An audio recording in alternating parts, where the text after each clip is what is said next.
पता है हुजूर सल्लल्लाहु अलैहि वसल्लम ने अपने आखिरी खुतबा में वो चंद अल्फाज क्या कहे थे।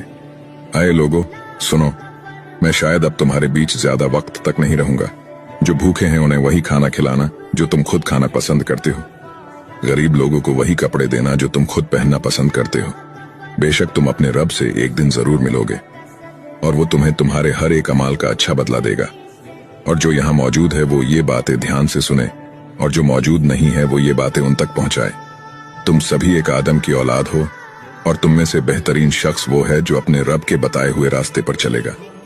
और अपने दिलों से एक दूसरे के लिए किना निकाल दो और कयामत तक तुम्हें इस बात का ख्याल रहना चाहिए कि एक मुसलमान दूसरे मुसलमान का भाई है और सभी का एक दूसरे पर हक है। और फरमाया रसूलुल्लाह सल्लल्लाहु अलैहि वसल्लम ने, वो चेहरा नूर से रोशन हो जो मेरी कही हुई हदीस सुने और वो दूसरों तक पहुंचाए। सुभान अल्लाह।